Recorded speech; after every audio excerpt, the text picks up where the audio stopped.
নকল লাইসেন্স নিয়ে বন্দুক ব্যবহার করে বেসরকারি গানম্যানের কাজ করছিল বেশ কয়েকজন।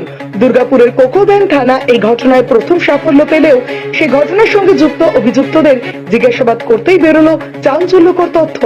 আর এরপরেই কুলটি থানার পুলিশি অভিযানে কুলটির বিভিন্ন জায়গায় মোট 5 জনকে গ্রেফতার করতে সক্ষম হয়েছে কুলটি থানার পুলিশ। ভালো করে কেস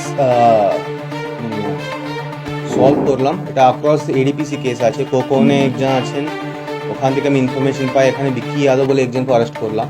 ওনার থেকে জানলাম কি উনি ইলিগাল গান যিনি ডিউটি করছেন অ্যাজ সিকিউরিটি গার্ড या ওয়াচম্যান ডিউটি করছেন, ওনাকে ইলিগাল গান সাপ্লাই করছেন আর একজন ইলিগাল লাইসেন্স রেডি ফায়ার করছেন। তো ও ইনফরমেশনের উপর আমি অ্যারেস্ট করলাম বিকি যাদব, যিনি মেইন কি অ্যাকিউজড আছেন।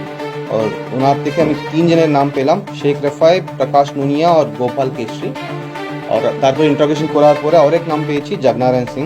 और সব মিলে ওনার থেকে আমি পেলাম 2 double barrel gun, 3 single barrel গান और 18 রাউন্ড 12 বোর অ্যামিনিশন। তো ওখান থেকে আমি ইনফরমেশন শুরু করে ওখান থেকে সব মিলে কাজ করে এটা পুরো গ্যাংকে আমি ব্রেক করলাম। 4 জন রিসিভার আছে, মানে ইনি ওনার থেকে কিনলেন এই গানটা। এরাও গানম্যানের ডিউটি করে? হ্যাঁ, ইনি গার্ডম্যানের ডিউটি করে।